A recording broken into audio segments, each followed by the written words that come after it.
fait monter comme des papes et nous laisse, nous, en galère, quoi. Vous êtes trop gentils, hein. Et dites pas qu'on n'a pas la foi, parce que justement, après tout ce qu'on a vécu, je peux vous dire nous, on a la foi. Hein. Ah ouais. Non, c'est bon. Ah ouais. Mardi 22 hier, Béar. Suite, chapitre 25. La preuve, on est encore là, vous voyez, on est encore là pour vous soutenir, hein. Malgré que c'est vous qui avez foutu la merde. Non, pas pour les soutenir eux, pour sauver le peu de juifs encore qu'on pourra sauver, parce que eux, il n'y a plus rien à faire. Les gens mauvais, là, c'est bon, là. Qu'ils soient juifs, n'importe quoi, c'est pas la peine, quoi. Ah ouais, non, on a vu, il y a rien à faire, on a beau essayer de leur mettre de la matrice dans le cerveau, ils comprennent rien, quoi. Tout ce qui... Hachem, ouvre la terre en deux. Ah ouais, non. Et refais-nous. Ah ouais, moi, ça me dérange pas, quoi, franchement. Ah ouais, ramène-nous ta sanction du désert. Ah ouais, parce qu'il y a rien à sauver, quoi, apparemment. Celle que t'as imposée au pied du mont Sinaï. Que tous les mauvais disparaissent et deviennent un engrais pour pouvoir faire pousser des arbres de bonté. Ah ouais, parce que franchement, vous êtes la honte, quoi. Ah ouais, vous êtes la honte de la race humaine, quoi. Ah non, c'est bon, quoi. Ah ouais. Vous êtes plein de bla bla bla bla bla, puis après, dans l'action, il y a rien, quoi. Si, essayez Au lieu d'organiser des terres, d'enculer le prochain, quoi. Excusez-moi du terme, mais c'est une réalité, à un moment donné. au lieu d'organiser des terres, donnez des guerres, donnez un territoire et encadrez. Et faites un grand camp, comme faisaient les nazis, pour tous les empapés, tous les tordus qu'il y a sur Terre. Et vous allez voir, il n'y a plus besoin de guerre, ils vont s'entretuer entre eux, et en plus, comme je dis, ça fera de l'engrais. Bah regarde comment ils sont introduits pour des miettes, t'as pas vu là? Pour 3 billets, ils sont prêts à se foutre sur la gueule, quoi. Ah ouais. Bon, on l'a vu il y a encore 2 jours, là. Parce que l'autre, il a voulu voler 50 grammes, je sais pas quoi. Ils étaient à 50 dessus, quoi. 50 grammes, quoi. C'est quoi? Ça représente quoi? 300 €. C'est rien, 300 €. Le mec, ils étaient prêts à Ils sont partis. Le mec, il était épais comme une ablette. Il devait avoir entre 50 et 60 ans. Bravo. Entre 50 et 60 ans, ils sont partis à 4 ou 5 en voiture pour essayer de le serrer. Quand ils l'ont attrapé, ils étaient à 15 dessus. Imagine toi si c'est normal. Et des jeunes, hein. Ouais, contre un vieux, hein. Non, c'est magnifique. Et les jeunes qui avaient pas plus de 30 ans. Quoi. Et ils avaient récupéré le matos, hein. Donc à un moment donné, tu sais quoi, c'est vraiment... Et t'as les bobos qui sortent du café avec les ponts américains et tout, et qui viennent te dire « Oh moi je l'attrape, je le fais en 4 !» Ouais. Bah, moi je souhaite qu'une chose, c'est que ce mec-là il revienne avec un calibre et qu'il leur mette un petit peu du plomb dans la tête, là. Ah ouais, non. Qu'il les fasse bien flipper. Bon bref, non mais bon voilà, on vit dans un monde merveilleux, hein. C'est fou, quoi. Ah ouais. Les mecs qui viennent te parler de la Palestine, ils sont en train de te dépouiller derrière ton dos, tu sais. Avec un grand sourire. Mais t'es mon frère! Ah ouais, t'es Baba. Oh Baba! Ouais, Baba et les 40 voleurs. Hein. T'es... Non mais... non mais moi c'est pas Ali, moi. Ah ouais, non. Moi c'est Youssef. Non, sérieux, quoi. Vous avez pas honte, quoi. Vous avez honte de rien. Mais ce que vous avez pas compris, c'est que vous volez ceux qu'il faut pas. Nous, on a fait vraiment des... Voilà, vous avez volé ceux qu'il fallait pas. Donc, à un moment donné, c'est bon. On a fait vraiment des mises-votes. C'est pas du pipi de chat. On a bon. aidé des millions de gens. On est là pour faire la lecture. On n'est pas là pour, arrête de tout mélanger, s'il te plaît. C'est bon. Comme l'autre, genre, on a confondu avec la lumière. Non, mais ça va. Ils ont osé. Ça va. Et moi, je vais confondre ta tronche avec un bout de Kimball. Non. Ça va être vite fait. Ah ouais, non, ouais. Tu m'as pris pour la lumière. Ah ouais. Mais dis-moi. Et nous, pendant 8 ans, on a ramé, mais tu as pris 8 ans de notre vie, quoi. D'accord. Non, mais dis-moi. S'il est capable de voir la lumière en moi, il est capable de voir la connerie qu'il est en train de faire. Bien sûr. Voilà. Donc, à un moment donné, il n'y a pas d'excuse. Non, on va faire un petit don expiatoire. Non, c'est trop marrant, quoi. Bon, c'est bon. Alors, suite chapitre 25. Si quelqu'un vend une maison d'habitation située dans une ville murée, le droit de rachat durera jusqu'à la fin de l'année de la vente. Pendant une année pleine, cette faculté subsistera. Une maison d'habitation dans une ville murée. Une maison située dans une ville entourée de murailles depuis l'époque de Yehoshua bin Nun. De mémoire béni. Sa rédemption, étant donné qu'il est indiqué que l'on peut racheter un champ à volonté après 2 ans. Mais qu'on ne le peut pas pendant les 2 premières années. Il fallait nécessairement spécifier que dans ce cas-ci, quoi, c'est le contraire. Si l'on veut racheter pendant la première année, on le peut. Mais on ne le peut plus passer ce délai. Sa rédemption de la maison, des jours, Yamim. La durée d'une année complète est appelée des jours. De même que la jeune fille reste avec nous des jours, Yamim, Bereshit 24, 55. Et si elle n'a pas été rachetée dans l'espace d'une année entière, cette maison sise dans une ville close de murs sera acquise définitivement à l'acheteur pour lui et sa descendance. Le jubilé ne la dégagera point. La maison se tiendra à perpétuité. Elle sort du patrimoine de vendeur et entre dans celui de l'acquéreur, qui n'a pas de muraille. Nous lisons l'eau avec un vav, à lui, et non l'eau comme écrit avec un lef, qui n'a pas. Nos maîtres de mémoire bénis ont enseigné. On continue de considérer une ville comme entourée de murailles, même si elle n'en a plus actuellement, dès lors qu'elle en avait jadis. Le mot hébreu ir, ville, est du genre féminin, de sorte qu'il aurait fallu écrire le la, lamed et. Mais comme le texte exigeait l'eau, la Massora a institué l'eau pour qu'il y ait cohérence dans la prononciation. Elle ne sortira pas au jubilé. Rav Safra de mémoire bénie a enseigné. Elle ne sort pas du patrimoine de l'acheteur, même si le jubilé commence et au cours de la première année, Arkin 31b. Mais les maisons des villages non entourées de murs seront réputées une dépendance de la campagne, laquelle sera rachetable et dégagée au jubilé. Et les maisons des sites ouverts, comme le rend le Targonogelos, ouvert. Il s'agit des villes accessibles sans murailles. Le mot se trouve à de nombreuses reprises dans le livre de Yehoshua de Merbeni, donc 13, 23 et 29, 16, 9, 18 et 24. Et aussi dans selon leur bourgade au sens du site ouvert, Bereshit 25, 16. Seront considérées comme sur un champ du pays. Elles sont considérées comme des champs susceptibles d'être achetés jusqu'au jubilé et qui retournent à leurs propriétaires initiaux s'ils n'ont pas été rachetés. Il aura une rédemption immédiate si tel est le désir de l'ancien propriétaire. La situation des maisons, de ce point de vue, est plus avantageuse que celle des champs, puisque ceux-ci ne peuvent être rachetés qu'après 2 ans. Et il sortira au jubilé, gratuitement. Quant aux villes des Lévites, aux maisons situées dans les villes qui possèdent les Lévites, auront toujours le droit de les racheter. Et les villes des Lévites, les 48 villes qui leur ont été attribuées. Une rédemption à jamais, un droit de rachat immédiat, même avant 2 ans. Il s'agissait d'un des champs qui leur ont été attribués dans un rayon de 2000 coudées autour de leur ville, Bamidbar 35,5. Aussi il s'agissait de la vente d'une maison dans une ville entourée de murailles. Le rachat pouvait toujours avoir lieu et la maison n'était pas définitivement acquise à l'acquéreur à la fin de l'année, Arkin 33b. Si même quelqu'un des Lévites l'a racheté, la vente de cette maison ou de cette ville qu'il possède sera résiliée par le jubilé, car les maisons situées dans les villes des Lévites sont leur propriété parmi les enfants d'Israël. Et quand quelqu'un parmi les Lévites a rédimé, si l'on achète une de leurs maisons ou une de leurs villes, cette vente sera résiliée au jubilé. Cette même maison ou cette même ville qu'on lui a achetée fera retour au Lévi, qui l'a vendue. Et elle ne sera pas définitivement acquise à l'acquéreur, comme c'est le cas pour les villes entourées de murailles appartenant à des Israélites. Le mot rédemption désigne ici une vente. Autre explication, étant donné qu'il est écrit, les Lévites auront une rédemption à jamais.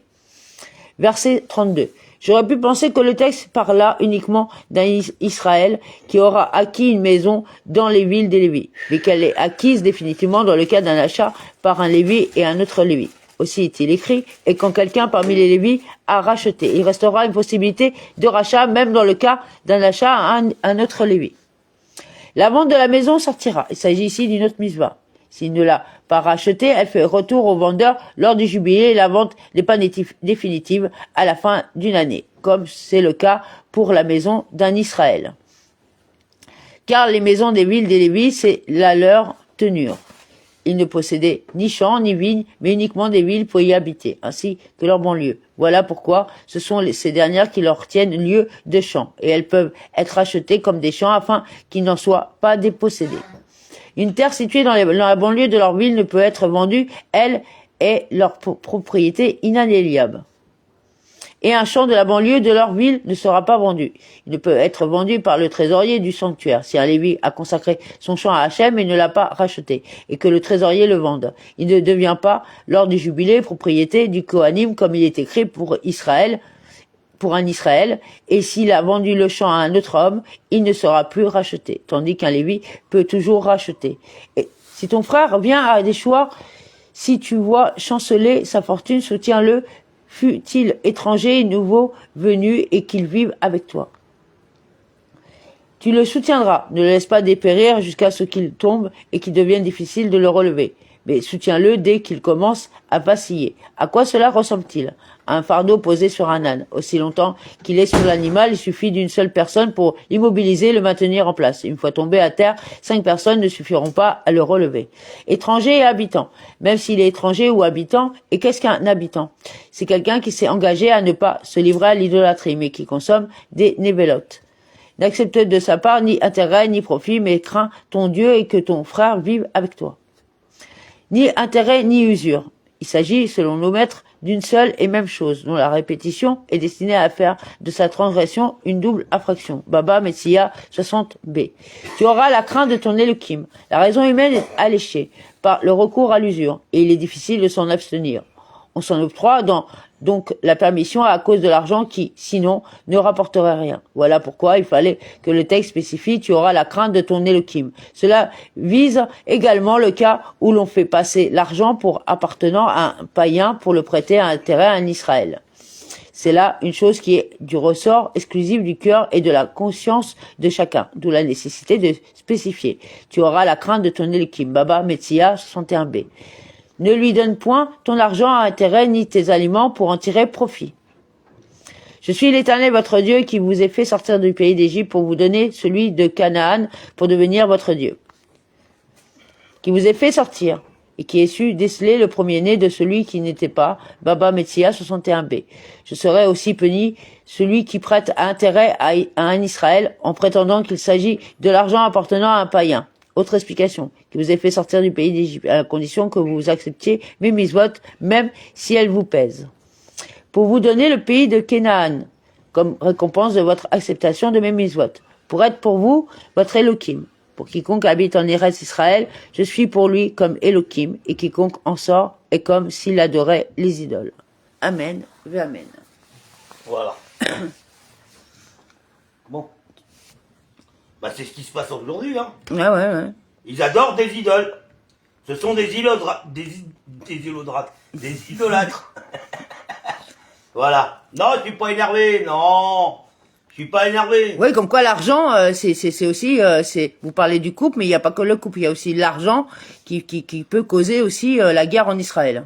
Voilà, il n'y a pas que l'argent, il y a comment vous traitez les gens, comment vous considérez les gens, et comment les gens te considèrent aussi. C'est sûr que quand t'as quelqu'un qui vient dans ton pays et qui te dit ouais, ça c'est à moi, ça c'est à moi, ça c'est à moi, ça c'est à moi. Ou toi, alors que le mec, ça fait, ils ont déjà perdu 10 guerres contre les juifs, et que le mec il vient encore réclamer. Non, c'est bon quoi, à un moment donné, c'est plus de la bêtise là. C'est plus de la bêtise, là c'est son cerveau qui a été moulé à l'envers. Non, puis on réclame pas comme ça, quoi. Je veux dire, on raquette pas les gens, quoi. On vote pas les gens, quoi, déjà pour commencer. Certes, Israël a eu des torts dans la façon de faire, mais cette façon de faire elle découlait d'une façon dont de l'autre côté, ils ont abusé sur les juifs, quoi. Souvenez-vous, il y avait des attentats tous les 8 jours. Ils attaquaient des bus entiers. Des bus avec des enfants, quand même. Avec des enfants, des femmes enceintes, etc. Il y a encore pas si longtemps. Donc à un moment donné, on peut pas négocier avec des gens comme ça. On peut pas accepter qu'un président de la France qui promet un pays aux Palestiniens qui n'ont rien à voir dans cette embrouille, simplement juste pour se faire mousser au niveau de l'Europe, au niveau des autres présidents, etc., que lui il est pour les autres pays, que tout le monde a le droit de vivre, etc. Tout le monde a le droit de lui donner de l'argent à celui-là. Mais a le droit de vivre, c'est encore autre chose. Parce que dans son propre pays, même nous, on n'a pas le droit de vivre. Et pourtant, je suis français, né en France, à Paris, j'ai fait l'armée, en France, hein, etc. Et j'ai travaillé pour la France, j'ai été propriétaire de mon appartement. Donc je vous dis pas les impôts que j'ai payés, etc. Donc à un moment donné, faut arrêter de prendre les gens pour les clowns. Faut arrêter. Moi, j'ai eu un jugement où parce que mes voisins me supportaient pas, simplement parce que je voulais pas marcher dans leurs embrouilles, ils m'ont fait une là avec mes voisins qui surveillaient mes poubelles, etc. Jusqu'à me faire un procès qui était même pas justifié, et où le président du tribunal m'a demandé, comme ma mère était propriétaire d'une maison de campagne, m'a demandé de déménager de l'appartement où j'étais propriétaire pour aller vivre 3 mois à la campagne pour que ces malfrats puissent tranquillement s'éclater dans le 93. Donc à un moment donné, faut arrêter quoi. Ah ouais, Faut non. arrêter. Oui, oui, surtout que là, le mec... Et qu'en plus, quand on est passé au tribunal, quand ils ont demandé à qui appartenait l'appartement, et que ma mère s'est levée, etc., qu'elle a expliqué, hein, l'autre, carrément, les jurés qui ont traité ma mère de mauvaise coucheuse parce qu'elle adhérait pas à leurs propos.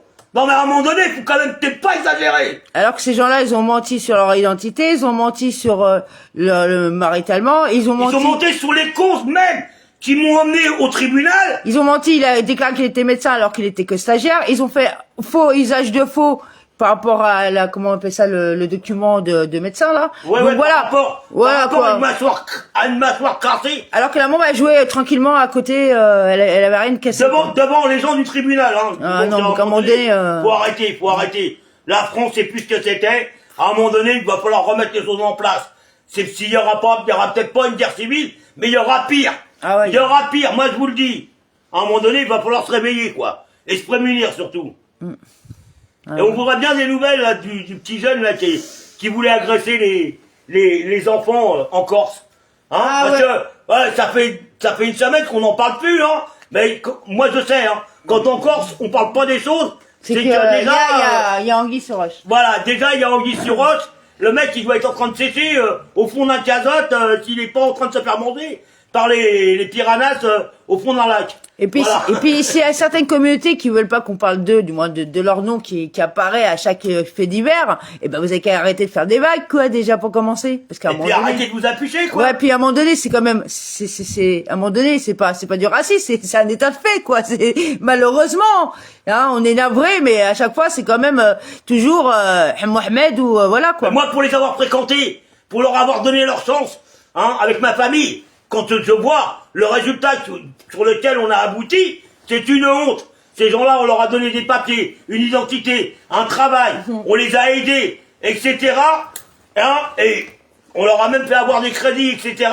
Ils ont travaillé quoi, 5 ans maximum, hein. Ces gens-là ont trouvé le moyen de nous voler, quoi. Non, mais, ça, Voilà. c'est inné. Donc à un moment donné, on peut pas faire confiance à des gens comme ça. Non, puis même, c'est inné chez eux, tu sais, on les éduque comme ça, papa, tu veux m'acheter un scooter? Non, va la voler. Non, mais c'est pas une blague, hein, c'est une réalité, hein. Moi, je l'ai entendu de mes propres oreilles, hein. Donc, à un moment donné. Non, mais bon, c'est pas le cas de tout le monde non oui, plus. non, mais d'accord, mais bon, c'est une blague qui est quand même récurrente, quoi.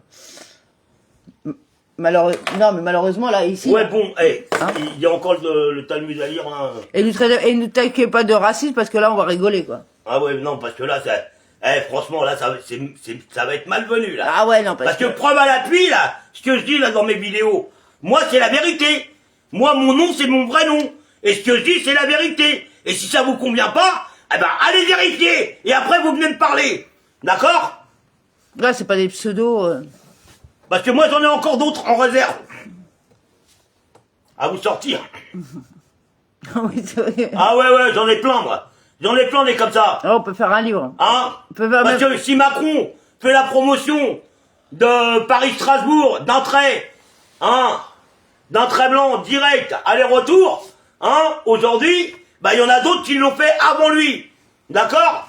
Et ceux qui ont mis vos gosses dans la cave, ceux qui aujourd'hui permettent que tous ces défoncés que vous croisez dans la rue, avec leurs bouteilles de gaz, avec leurs narines blanches en train de se frotter le nez, hein, que ça soit possible, et ils puissent réaliser leur délire en République de France. Voilà. Et ces gens-là, c'est pas le mec qui sort du catéchisme. Il y en a peut-être 2-3, mais c'est pas ceux-là les pires. D'accord? Donc à un moment donné, faut arrêter, Et quoi. payer avec nos impôts, hein. Non, Et avec l'aide de l'État en plus. non, c'est magnifique. Non, c'est magnifique. Non, ça va, quoi.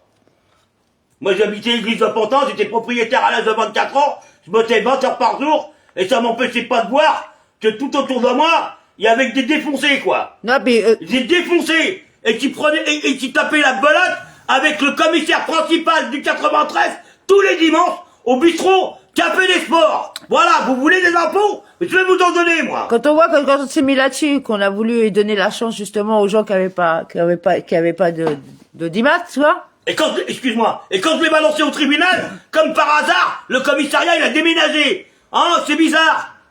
J'en ai marre qu'on entende des discours, j'entends que genre la France a fait du mal. Et dis-moi, nous on a donné des idées qui ont été mis en place par le gouvernement, d'accord? Comme quoi on vous a donné quand même la chance d'avoir quand même payé par les impôts, de pouvoir faire du rap, tu vois, faire de la musique.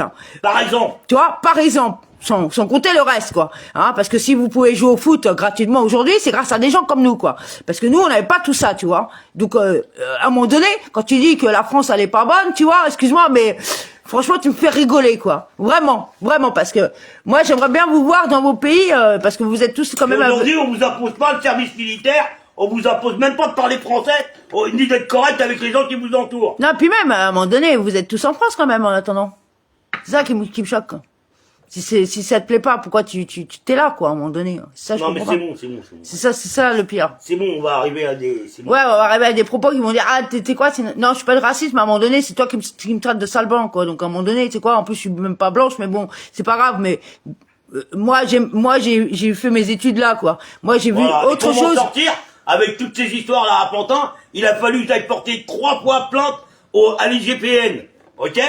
Et c'est grâce à un colonel de ces services-là que j'étais exempté au tribunal, hein, à la 13e chambre de Paris.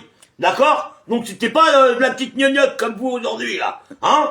Je me suis pas fait serrer parce que j'allais voler un autoradio ou quoi que ce soit. Au contraire, j'avais rien fait. Moi, on voulait me faire plonger pour terrorisme. Tu vois? Alors imagine bien, quoi. Et simplement avec des ragots. Ouais, des ragots mensongers. Donc c'est pour ça que vos rumeurs, on s'en bat les couilles, quoi. Tu comprends? Complètement. Et avis aux amateurs, mon avocat, c'est le 6e avocat mondial. Non, 7e. Dans le 17e. Non, mais c'est le 6e avocat mondial. Ouais, non, mais c'est bon, quoi. Donc à un moment donné, ça va, quoi. Voilà, et c'est un juif. Et il vous la colle bien profond. Non, c'est bon, quoi. Quand on voit tout allez, c'est bon, allez. Quand on voit les anciens, tout ce qu'ils ont fait pour vous donner ce que vous avez aujourd'hui, et que vous crachez dessus, mais la honte, quoi. Voilà, allez.